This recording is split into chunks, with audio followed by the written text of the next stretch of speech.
Good morning, good morning, good morning, everybody. Welcome to Creative Mornings Atlanta. Look at y'all getting up early in the morning. I'm so proud. Give yourselves a hand. I'm proud of you. You did that.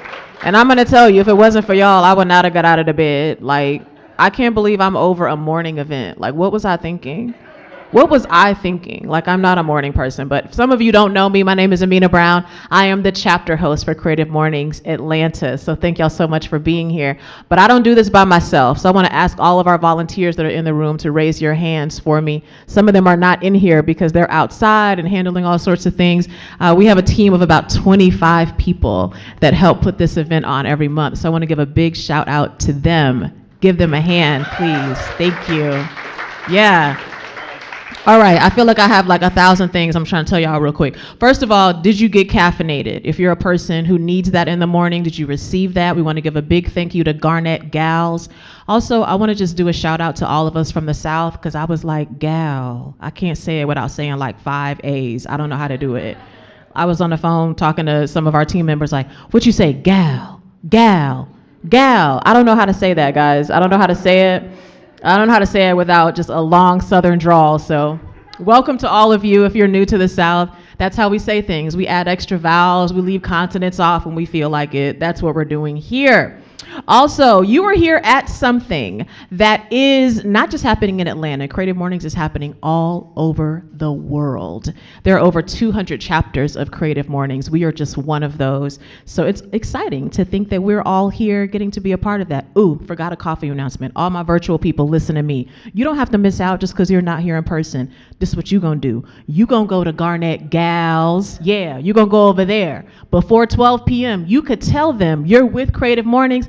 You're going to get a free coffee and a pastry, okay? So go there, do that. Get caffeinated. Don't leave now because it's a great event and you don't want to miss it. But after the event, go there and support those people and tip your baristas. Ooh, child. The people forgot to tip, Lord. Okay, here we go. Our theme this month is critical, and that's interesting for us as a creative community, right? Because when we think about what the word critical means to us, of course, there are certain things that are critical for us as people who do creative work, right? Maybe it's the environment that we need. Maybe it's the people that we like to collaborate. We can also be really critical of ourselves, right? We can be overcritical or overanalyze, right? We can also be people who don't like critique. I worked on a project once where someone was like, are you a person who likes feedback? And I was like, I could hear it. It doesn't mean I have to do what you say. You know? So when we think about critical, we're using today to explore all of those themes. So we want to definitely think about that. All right, next up, we want to definitely give a thank you to our global partner. MailChimp is a global partner of Creative Mornings. They partner with all chapters all around the world, but for us, they are a global and local partners. So we get double the partnership from MailChimp. So we want to give a big shout out to them because that's how y'all eating this coffee and these desserts, okay? Also, MailChimp is putting out a 2022 benchmark report where they surveyed over 2,000 marketing professionals. You can definitely check that out at MailChimp.com if you want to know what other people who work in marketing might be doing. And next up, we love to have performing artists here. So I'm so excited to get a chance to welcome a poet to our stage to further explore the theme critical. Morehouse grad, storyteller, MC, poet extraordinaire, my brother Adon Bean.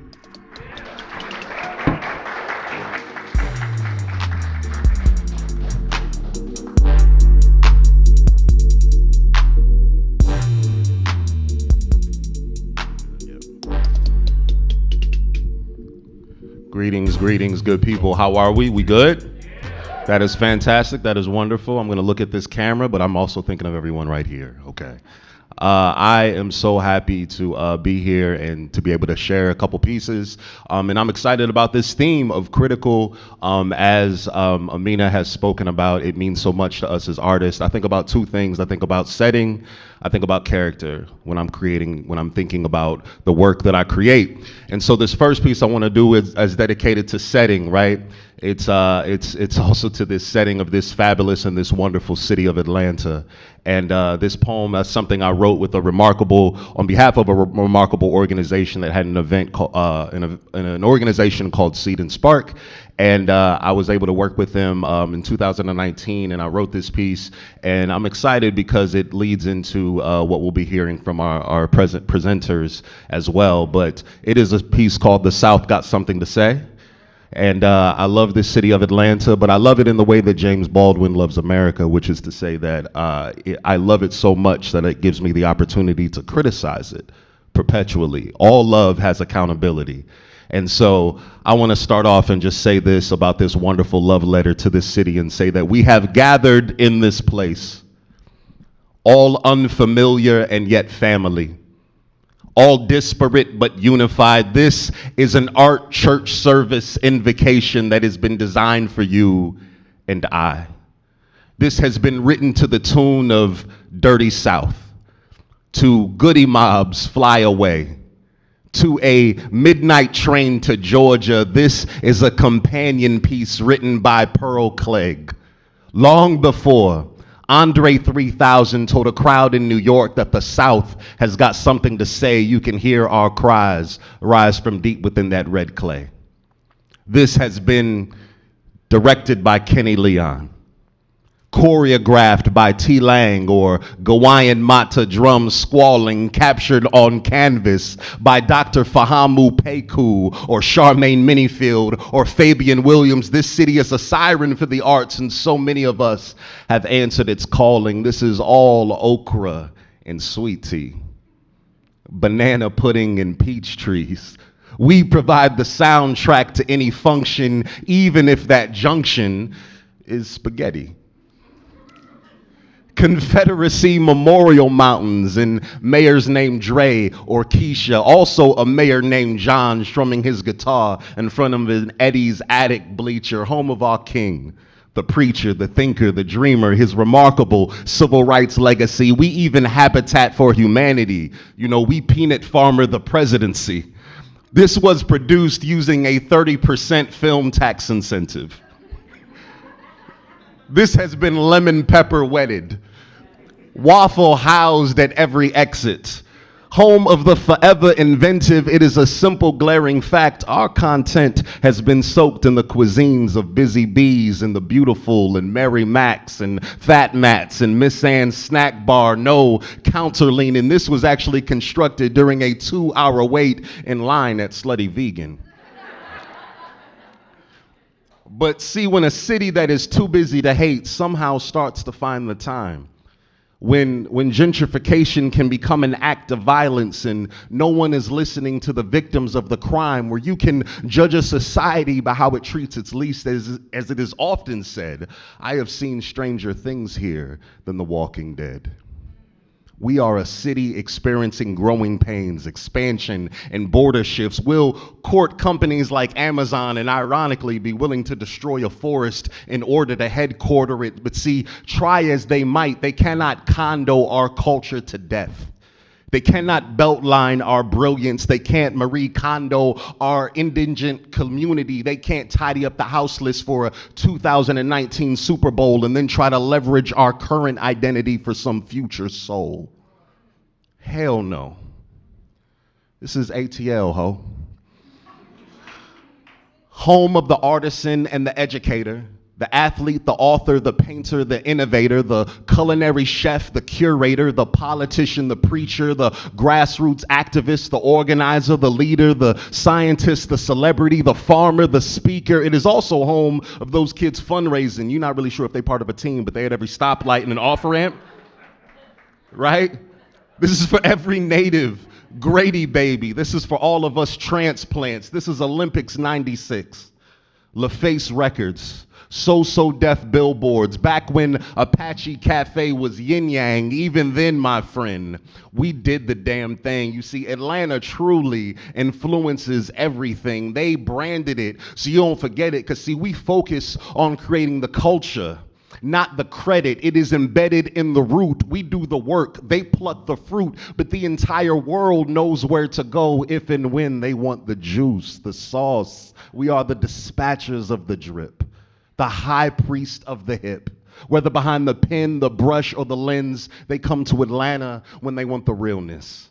There is something about this place that makes it safe for the creative endeavor. It is fertile soil for the imaginative and the experimental. It honors the effort. We house Hammonds and Wonderlands and Hollyweirds and Cities of Ink and Stankonias. We not at all New York.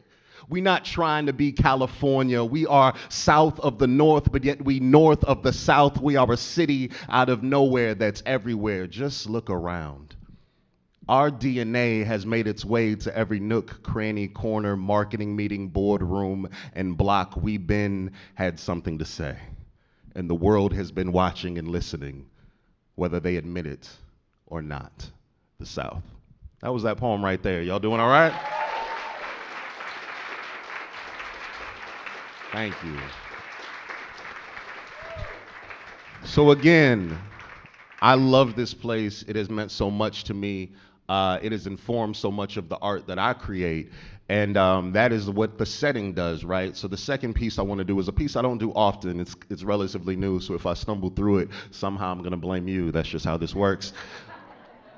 But this poem deals with character. It deals with people who have been critical in creating my character, critical in constructing me.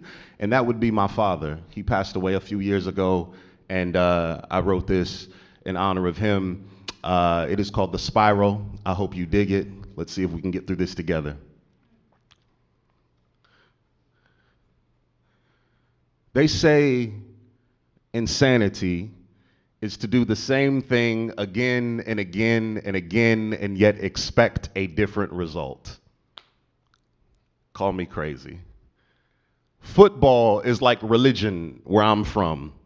And in the name of my father, I was the son learning how to throw a spiral as a child, mild-mannered and enamored with my pops. I mean, he taught me everything.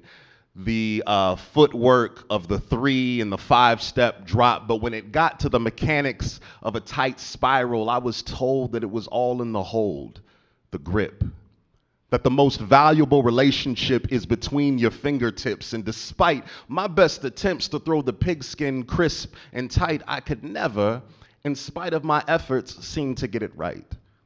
So when I tossed that ball into the air, wobbly with laissez-faire, he'd say, don't worry, wherever you throw it, just get it up, and I'll be there.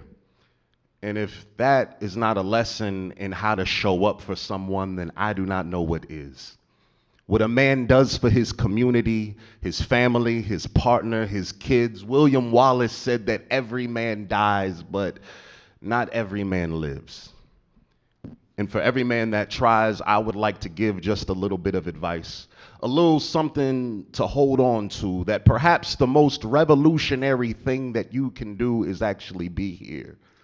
Be true. Stay firm, planted, long, strong, and in good health. If not for you, love your people enough to take care of yourself. Love them enough so that you'll be here when they inevitably need you. Rest up, get those doctor checkups because that stress can bleed through. Do not let unaddressed trauma in your life be the things that lead you.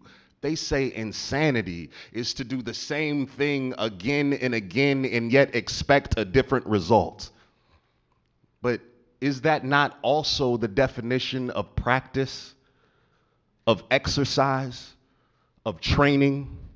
And isn't love like throwing a perfect spiral something we practice, something we exercise, something we rehearse imperfectly? We put in the work to see if we can be better, if we can render ourselves further along, to be better fathers and brothers, better friends and lovers, so that by the time you and I take a knee and we are 6 feet under, we will have shown up for one another in ways that we will never have to wonder if we gave it our all.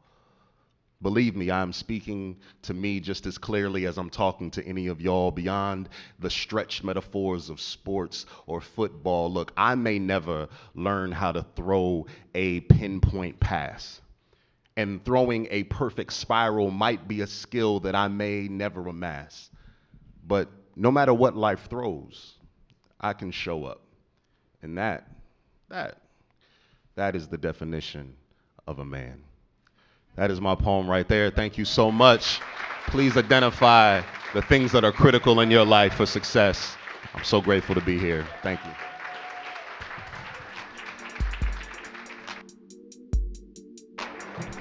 Yo, give it up one more time for Adon being in here. Yo. Adon and I have been friends for, I hate to tell y'all how many years, because then y'all be like, oh, y'all met when y'all were 3 years old. But anyways, we've been friends a long time, and it's wonderful to have dope friends. You don't have to be shamed. You know, you can invite them to public places and things you're doing, and you don't have to be like, you know, it's nice to have dope friends. So thanks for being dope, Adon. Good job. Good job. Also, listen, this doesn't have to be the last time you see Adon Bean, because Adon Bean got events in the city, okay? So mark your calendars. You can see Adon at Buteco's Good Night Show in Grant Park, along with Atlanta comedian David Perdue, who has also been on our Creative Morning stage. That is September 9th at 9 p.m. And you know what? That's free. Don't y'all love free stuff? Y'all here. So I know you like free stuff. Go to that. That's free. Next, also, Adon is hosting an open mic on September 13th at the Southern Feed Store in East Atlanta Village at 8 p.m. Go to there. Go to there for a solo date. Grab somebody else. Get a boo. Do whatever you like to do. But go to there because it's free. Support our artists. Thank you, Adon. That's amazing. We also want to thank our local partners. We want to give a big shout out to Gene Kansas Commercial Real Estate. And I think Gene is in the building. Gene, will you just raise your hand for us a little bit? Gene is actually back here in person here with us.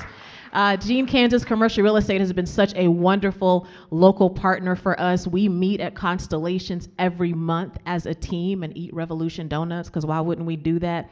And also, the Gene Kansas team is responsible for connecting us to Moda, and Moda has also been a wonderful partner for us as well. So you want to check out all the things that Gene Kansas Commercial Real Estate is doing. I want to give a big old thank you to Moda. Moda has been our venue partner all this year. Would y'all give a hand for me to Moda and the Moda team? Thank y'all so much. They let us come in here and rearrange all this stuff and eat food in here. We just appreciate their team so, so much. And Moda stands for the Museum of Design Atlanta. I tried to add a lot of letters inside of there at first. I was like, Museum of Design Art. Nope, that's not right. It's Museum of Design Atlanta, y'all. And you should come back if you haven't checked out the exhibit that's here. Make sure you do that before you leave. You can also have your own events here. It's a party. It's a corporate function. You can do it right here at Moda, people. You can do it in here. You got this room over there. You got a lot of options. And listen, any Creative Mornings attendee who books a meeting or event at Moda by September 15th will receive 15% off their room rental. Don't you love a discount? Don't you? Get involved, guys. Thank you so much to Moda. Moda's been amazing. Can I just give a shout out to the executive director? Laura is here. Laura, will you wave for the people? Moda's executive director is here. Yes. Make sure you stay connected to that. I want to give a shout out to our video partner, all of the people you see here working on this video. If you've ever watched our live stream, it looks amazing because of Off the Record. Yes, if you want crispy video content, these are the people you want to see for a fee. All right, now, we love a fee. Yes. Okay, let's talk about our next events. So those of you that are our OG folks, you remember that we were an only morning event before the pandemic. But now we do creative mornings and creative at night. In September, our theme is depth. And I can't give y'all all the details yet, but I will tell you we are doing a cooking class next month. So it will be very limited attendance. So there will be a small number of tickets available, but we are like chomping at the bit to be able to tell y'all the rest of that. But please mark your calendars for September 29th. We will be doing a cooking class. It's going to be very fabulous.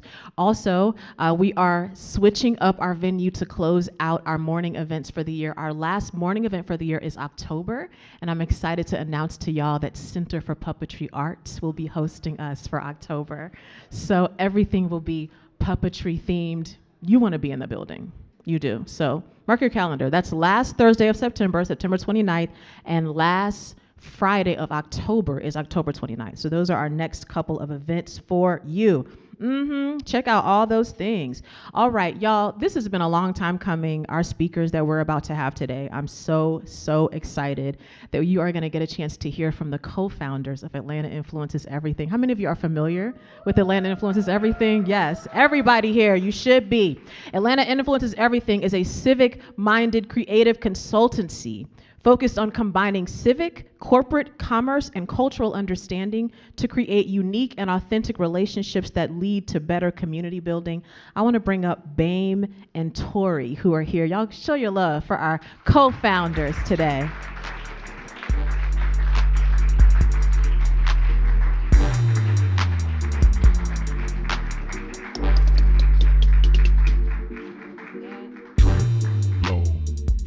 All right, we in there. So we're going to be in conversation today. We're going to talk a little bit, and I have a few questions. And then we're going to give some questions, opportunities for anyone that's out here in person, as well as our people that are virtual. So if you have questions, those of us that are watching us on YouTube, make sure you comment in the chat, and I will do my best to get Bame and Tori to answer your questions. So I'm so excited to have y'all here. This is a big deal for us, yo. Like, I'm a big fan of Atlanta Influences Everything. Like, when living here for over 20 years, when I saw the brand the first time, I was like, yes, who did this? This is amazing, because we do influence everything. We do, it's true. So I want to start out hearing your Atlanta origin stories. I want you to tell me if you from here, born and raised here, if other things brought you to the city. I want to start with you, Bame. What brought you here to Atlanta? My mother and father, they they had me here. Well, let's be specific in post-Amaretta society. I was conceived in Atlanta and born in a hospital in Douglasville. My mom wanted a natural birth. They weren't doing them at Grady. She was actually a social worker at Grady at the time, but had to be had in Douglasville because that's where you could do natural births at the time. Same hospital Kanye was born in, actually. You know, I'm first generation. I'm 43, so I made the old Atlanta cut, but I am first generation. My dad is from New Haven, Connecticut. My mom is from Columbus, Georgia. They met at Atlanta University, Master's School of Social Work, and was raised in the West End. So that's, and then, you know, the uniqueness of my upbringing in Atlanta, I didn't go to school in my neighborhood. We're a city of neighborhoods, and your school is normally linked to your neighborhood. I caught this program called M2M, where people in the metro area know this program, called Minority to Majority. So if you know where the West End is at, near Spelman and Morehouse, And disclaimer, later on you'll see that I think majority of this audience is probably not from here. I've learned to not assume that y'all know what natives are talking about.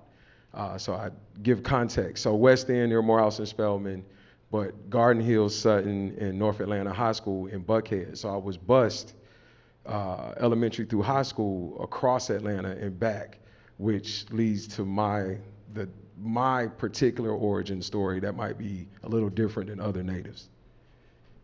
Tori, tell us about your Atlanta origin story. Oh wow. Cord is stuck here.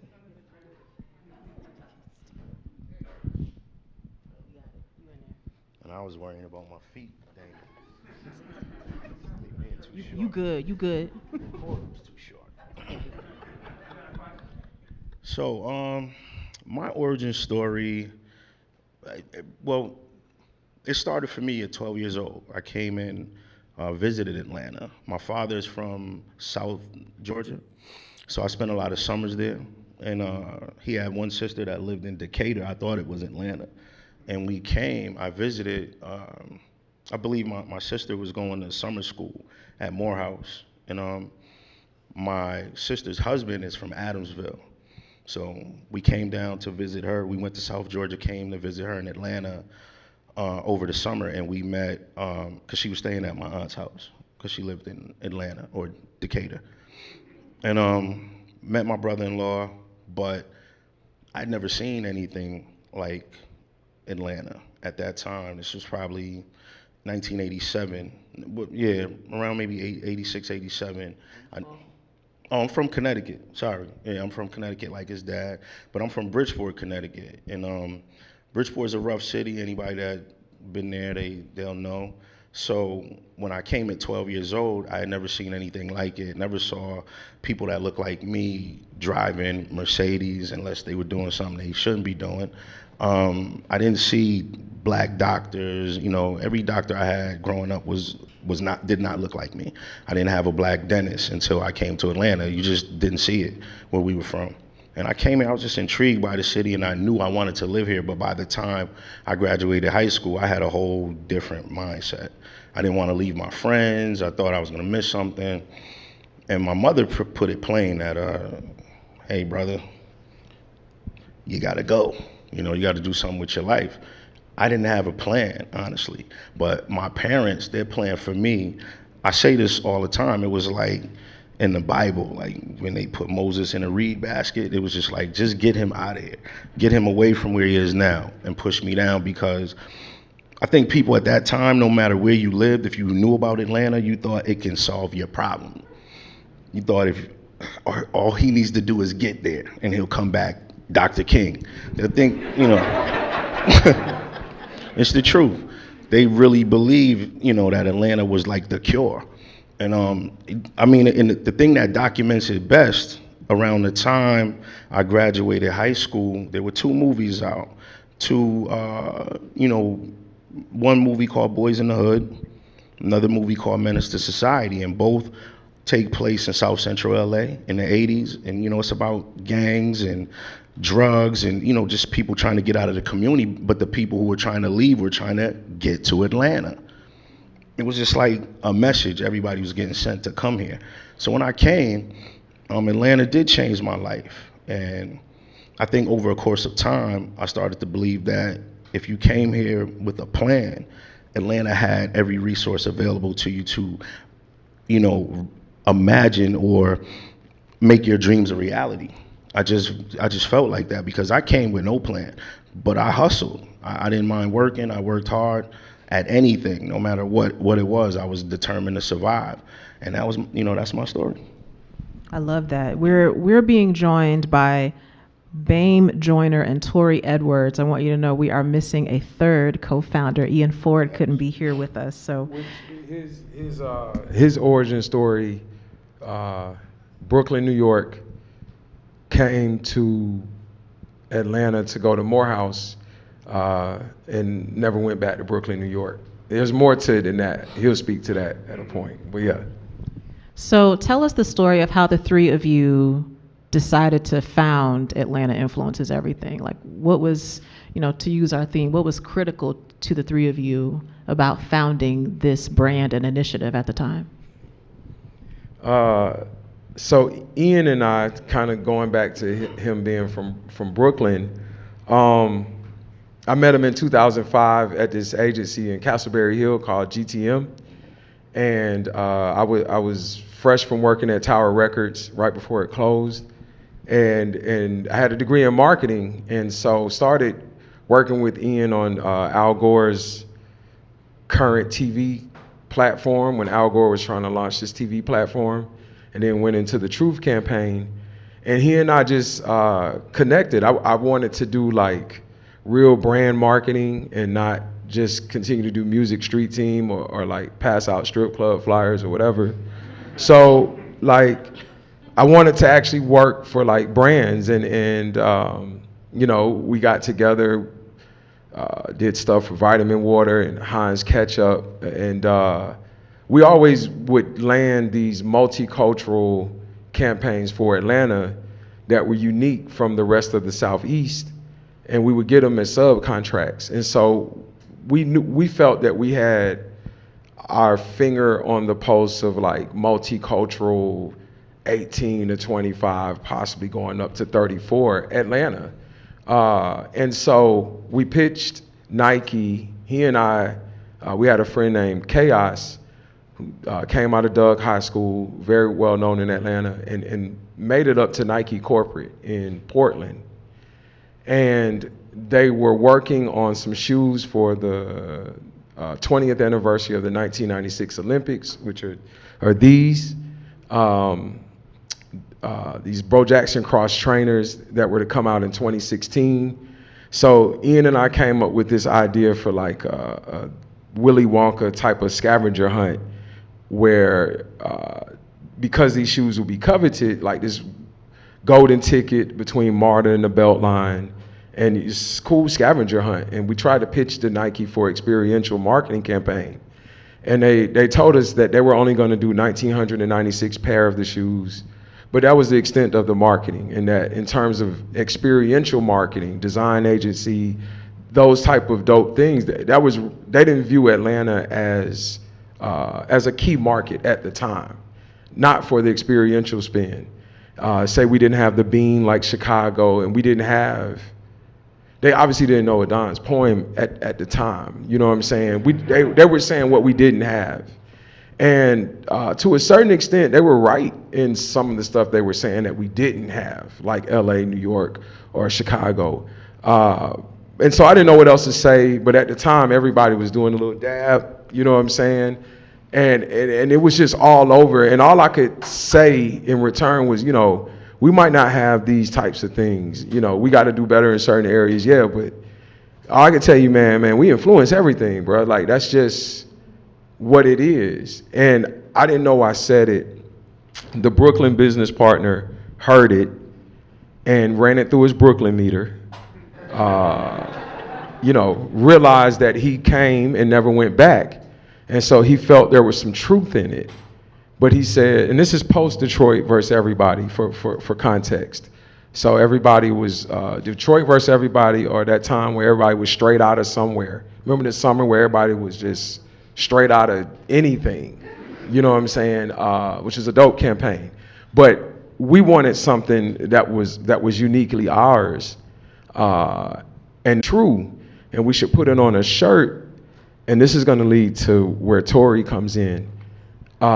We should put it on a shirt because I think the problem is, coming from Brooklyn, is that I can go anywhere in the world and I can say, yo, where Brooklyn at? Or is Brooklyn in the house? And somebody gonna pop out and be like, yo, we right here. Like, it's a thing.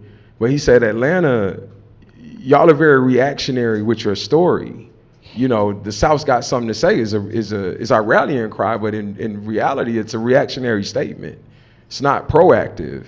And we were not, and still to this day, have not been proactive with our brand. You know, who are we, and really pushing that on people because they want it. So it ain't even as much of a push. They just want us to own it. And we knew we needed to tell our story better. Our story wasn't being told. So we mad at Nike, and we felt, yeah, they should have known. But we also had to take, it's two sides in a relationship. So we, as a city, also had to take responsibility to the fact that we weren't telling our narrative well. Tori's a content creator. He saw internally that once we decided that and put it on a shirt, that internally as a company, we weren't telling our story well. It's like a disease. So he jumped in to help us and say, yo, y'all need to tighten up the hatches. Y'all have something here. And I think I can bring it to life via storytelling. And it just became so much more after that, you know. Tori, I want to throw a question to you, and I want to hear both of your answers on this.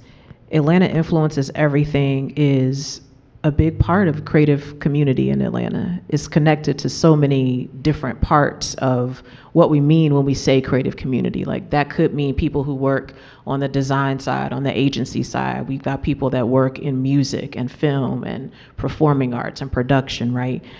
What is critical for Atlanta's creative community? And how is Atlanta Influences Everything wanting to speak to that? I think if you ask me, Bame and Ian, that question, we're probably gonna have 3 different answers, but we all agree on each other's answers. Bame is probably, I don't want to tell you what, I know what he's gonna say, everyone, but I won't say it. Me, I think storytelling is critical. I think that was the reason why I came to AIE to begin with, because I was in a place where I needed something to, I wanted to create, I wanted to pour some energy into something, I wanted to invest in something. And I saw the t-shirt and I said, yeah. And to me, I saw Atlanta's, my version of what Atlanta Influenced Everything is was really inspired by Humans in New York. Because I felt like, oh, they got all these interesting people. I mean, it's New York City. But Atlanta has some really interesting people. So I think the story of Atlanta and the story of the people who create in Atlanta is critical to owning the narrative. And that mentorship and what Bame's gonna say, I definitely agree on those things. Bame, what you got? And specifically, when we've talked about this, Bame, you've been familiar with Creative Mornings Atlanta community. We're going to be celebrating 11 years next month. So you've been familiar even with what this chapter has been in the community. I want to hear your thoughts about what's critical for Atlanta's creative economy, and also what do you think the community of people here and that are watching virtually, what can Creative Mornings Atlanta do to better help or support what we all are hoping we can build in our community here in Atlanta?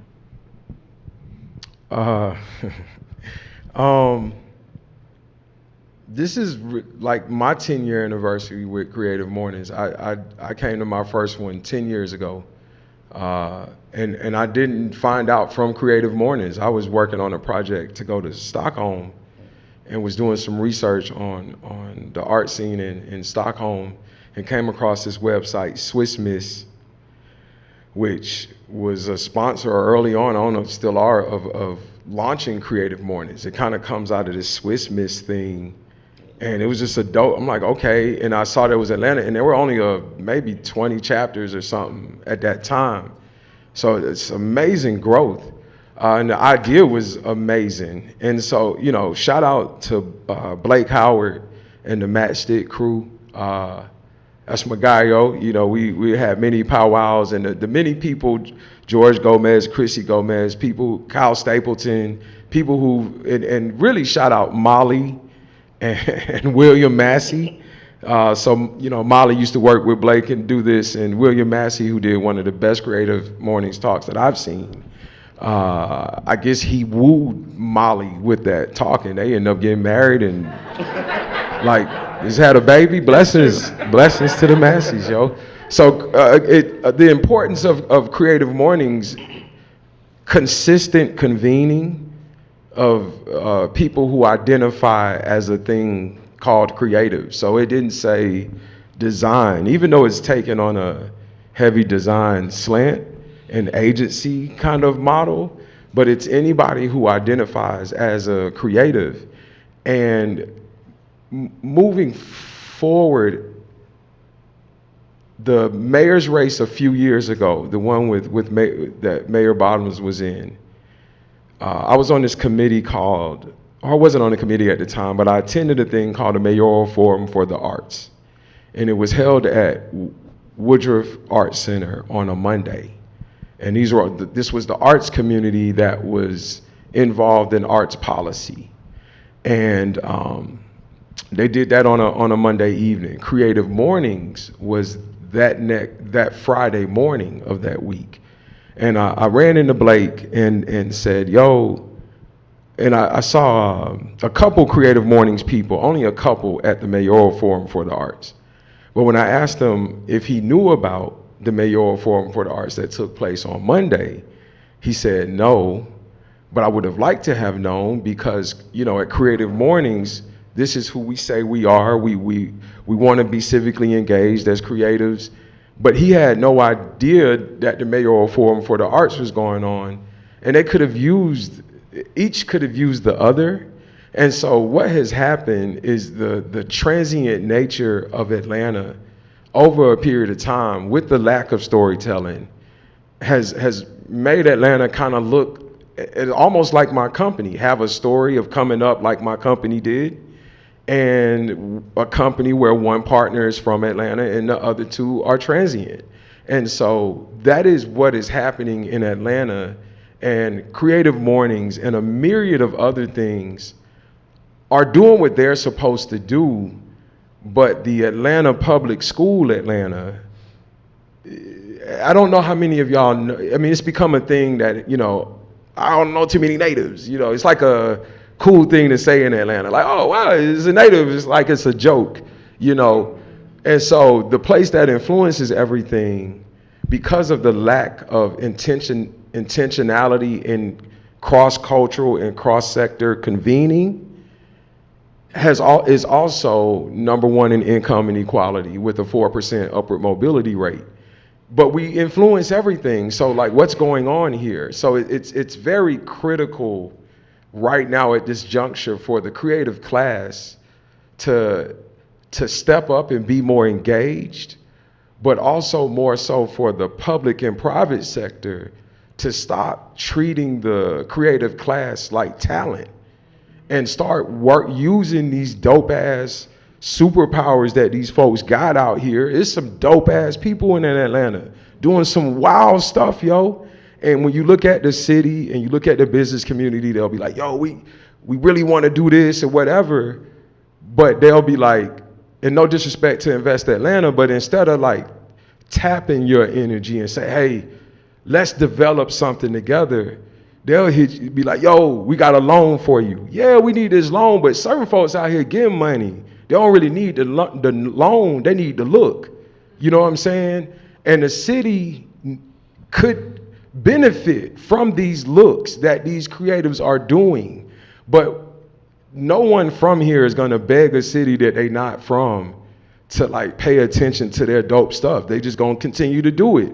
And so years of that behavior has created silos amongst the creative community itself, but has allowed the establishment, which is the public sector and the private sector, to engage the creative community more so on a like, well, I hit you when I need some art or when I need somebody to dance for me. But other than that, we finna build these buildings, we'll holler at you later. And so, but if we move in the culture and we are, like, why is the relationship so one-sided? Why is it not more collaborative? And this is a critical juncture as we have landed the World Cup for everybody to kind of at least use that. If we can't get together on nothing else, because we beef about all type of stuff. Again, Amaretta, the line is drawn in the sand on a lot of levels. So one thing we can agree on, though, is this big ass thing is coming here, yo. The world is coming here. And it's on us on how we engage that and how we leverage that for our companies, our businesses, and our families. This is a legacy play that's coming here. If y'all weren't here during the Olympics, this is that, yo. So, and this is a critical moment for that. I don't know what happens on the other end of 26. Yeah, so good. I'm gonna ask one last question, then we're gonna open up to the floor. If you have any questions for Bame or Tori. Tori, I wanna close with you. What's the future for Atlanta Influences Everything? Many of us first, like you mentioned, Bame, we first encountered this brand on a t-shirt, on a hat, but there's more to Atlanta Influences Everything than the merch, even though the merch is super very cool, like super, super cool. So talk to us, what's the future for Atlanta Influences Everything? I think the future for Atlanta influences everything is storytelling. Do a whole lot of storytelling around Atlanta, and I think reaching back and doing our best to build to one Bame's point the creative class and the kids that are coming behind us. Atlanta's been churning out talent. I mean, I got here in the '90s, so I saw pre-Olympic Atlanta. And the culture, in my opinion, got it to where it was. You didn't have Fortune 500 companies wanting to move here. Now there's a beeline. Everybody's coming, setting up shop in Atlanta. But ultimately, it's the culture that did it, in my opinion. So I think we'll do what we can to make sure that the creative class of the future has a better chance than we had, and they understand their value, and they're able to punch into these resources and do what we can to expose kids to creative careers. That's really one of our main missions, because growing up, I didn't know nothing about agencies. We got invited to, where was it, Fitz and Co. one day. We spoke over there, but we used to go hang out over there with Noel a lot. And when I first walked in, I was like, people getting paid to do this? They had work wearing Jordans and got a coffee shop, right? It was crazy. And most kids coming out of the ghetto or out the hood, you don't know that you can get paid six figures and wear Jordans at the same time. They don't know. So I think that's, our responsibility to build that up. And that's what we'll be doing with have a nonprofit called New Leaders, a program called Careers of Tomorrow that we're going to invest heavily in.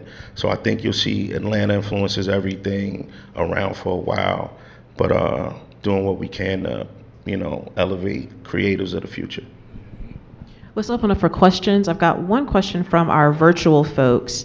When was the moment it hit you that your brand was making a greater impact beyond apparel? Man, I got a couple of those, actually. During the pandemic, when Ann called us up, and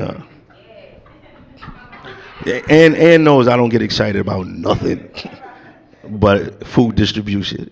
Yeah, I was happy about that. The Braves partnered with us, and our friend Howard Kepka, shout out to him, man, rest in peace. He passed away of COVID, but he taught us about food distribution, man. That it touches me, So I think that, man, getting out every Thursday amongst the people with masks on and giving away, we probably gave around a quarter ton of food to underserved communities. Every week, out of our own pocket. And then Howard was like, "Hey, you guys are paying for this stuff?" He's like, "Yeah." He's like, "That's not how you do it. You gotta go broke." But yeah, that and the mural, the Atlanta United, commissioning a mural. I didn't want it. I didn't want my face on it, but I'm comfortable with it now. My mother saw it, she cried and was like, "It looks just like you." She's like, "He's a genius, this guy." So yeah, those things. And then, again, it's a city of transients, and so everybody, unlike the other transient cities like LA and New York, it's almost like you have to become those cities to survive there. But in Atlanta, one of the reasons why the city works in the kind of way it does, for better or worse, is you don't necessarily have to become an Atlantan to live here. You just do you, And now if you're trying to do extra stuff like run for office or, you got to say y'all and, ask how folks' families is doing before you get into business. Other than that, you don't have to do that, And with that said, the shirt's ability to convene all of this randomness, and we've been told by the agencies whose job it is to do the convening with branding that, hey man, you guys got it right now, yo. Like we gonna figure something out. But from the culture and our creative friends and people who immediately understood the shirt first, Gucci Mane running on the belt line, but then when it makes it to Mayor Bottoms and things like that. But normally when you get auntie them, or if it's viewed as an urban line, which that's your own feeling if that's what you feel. It is a variety of things. But normally people, once you get one group, you lose another sometimes. But dope brands are able to kind of give everybody a piece of something. And so from the auntie to the culture to the corporate space, to Ann Kramer, and Terry Kearns, you know what I'm saying? Like, once they all wore it too with Gucci, it's like, yo, we doing something. All these different types of people don't even know each other, but they at least agree on this, So, yeah. Yeah. Questions in the room here?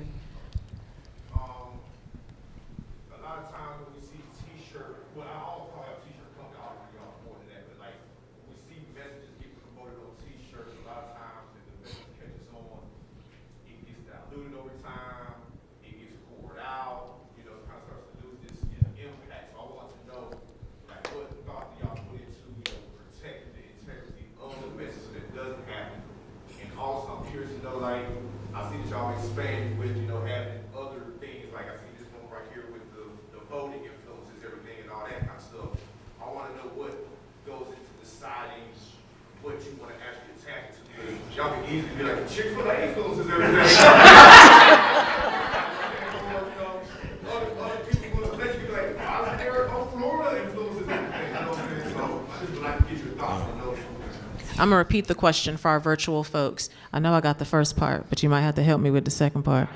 The first part was, what do you do to protect the brand or the story of the brand? Yes. And what goes into our collaborative. And what goes into the collaborative process. See, and we just collaborated. I feel powerful. I'll say this. From the very beginning, me coming out of, I used to promote parties. And one thing I understand is the people who are like the face of Atlanta to the world, like rappers and stuff like that. I knew that if we tried to, hey, could you wear this? To them, it's like, oh, this is cool. And 6 months from now, you're like, man, I ain't wearing that. That's old. So what we did was we gave it purpose. We gave it a mission. We made it about the people who actually create in the city. And that's what we really wanted to speak to. It was about the people who were either creators or entrepreneurs. And that was our focus. And, just real life people. And it trickled down. Like he said, you wake up one day and Gucci Man is running on the belt line with the shirt on. And then you wake up another day and Jaylen Brown from the Celtics, who's from Atlanta, a friend of mine is like a mentor to him. He saw the shirt, went online, bought a bunch of stuff, didn't try to connect with us and ask us for anything. And next thing you know, he's on ESPN wearing it, and they're interviewing the Celtics the night they were playing LeBron in the playoffs. So that was huge. I woke up with like 30 screenshots in my inbox, like, yo, look, yo. So, I think those things happen because it was organic and because it's true. Why don't you see Toledo influences everything? Because they don't. I mean, shout out to Toledo, but you don't do it. When it comes to protecting the brand and the partnerships, it's what feels right. I mean, the funny thing about us is we're civic-minded creators, but also I watch a dollar, and Ian is worse. Ian makes sure that he he keeps track of, you know, how we're doing in that area. But everybody calls us about, hey, how about granddad's influence everything? No. So you got to do what feels right. And I'm saying that in jest, but some people that are public figures say, hey, let's do whatever influences everything. We're like, nah. So we're a creative consulting agency, so we'll get with them and try to craft something that's more authentic. But I think with them, to Ian's point, is people reach out to us for street cred or to be cool. And that's corny. Like, so you gotta, you know, if we sit down and we talk, we can consult you on what we think will connect best with the people. Yeah, because it's obviously in you, not on you. You know what I'm saying? But we do want you to buy it, though. You know what I'm saying? But with that said, we've done some good stuff with like Lululemon. The Your Vote Influences Everything. It was white with the black. We got other color shirts, but we obviously needed to keep that one kind of in the middle. And when we created it, it was a moment where, yeah, everybody wanted maybe a particular thing, but what we knew was folks needed to vote. And is there any lie in that statement of the vote influences everything? So that made it cool. And one of the most recent, from a creative standpoint, like I know it's Creative Morning, so you design folks and copy, is like from a copy standpoint, we were approached by the Atlanta Dream. Man, Renee and Moore, I love the Atlanta Dream. They're just some of the best people to work with. But they wanted to do a shirt, you know, the Atlanta Dream, Atlanta Influences Everything. And the front of the shirt, instead of saying the Atlanta Dream influences everything, we did Atlanta is the dream. And then on the back it said, and the dream influences everything. So from a creative process, instead of just removing Atlanta and just placing whatever, like hopefully you got a creative team and our teams can work together and come up with something unique to what you got going on, but that still shows the true collaborative effort of the brands. Love that so much. I'm gonna take, did I have? You go. Okay, I'm going 2 more questions, then I'm gonna go. Yes. It's great to hear you guys talk about how this started. I'm wearing Your Vote Influences Everything, and that's when I originally found out about you guys. I was like, who's making these? I was like at a market in West End, and it was really the most opportune time because it was right before the 2020 election. It's like Atlanta was in international news. Everybody was watching us. How do you see your agency getting involved in this upcoming election, or do you see that at all in terms of getting the vote out? Question is, how do y'all see your agency getting involved in the upcoming elections? We have a meeting about that actually at noon. It's crazy. Yeah, so I could tell you at 2:00. But we're interested. We definitely want to be impactful. Good. Last question. Yeah, so I know you don't, but outside of that, we hear a lot about the big companies you guys work for and work with. But for me in particular, you know, I'm always hyper-local and involved in community. So how does the community of Atlanta engage Atlanta Influence Everything for, you know, the sake of, you know, the 256 neighborhoods, or that personal, intimate feel that makes Atlanta Influence Everything? How does the little people of Atlanta, not the corporate, engage that? Question is, how does Atlanta Influences Everything not just engage in sort of big corporate brands, but also in a lot of the local kind of organic things that are happening in the city, in the neighborhoods as well? So when we created the brand, no one was full time. So I was working at this place, the Center for Civic Innovation, with the homie Dale Bennett. Shout out to Rohit. And I learned policy. I learned how the nonprofit and foundation and social impact and how that space works. But I identify as a creative, so I took all this like nerdy policy stuff and processed it as a creative. And by nature of just being I didn't know I was going to be an entrepreneur, so I wasn't very good at it. I just wanted to work in the creative industries for someone, actually, and then maybe do my own thing later. And there was no infrastructure to plug into, and so instead of being angry, I wanted to help younger folks plug into infrastructure, but that would take policy. And so from I knew we had to have policymakers on board that would buy into, and I stopped using creative language. That's what I learned at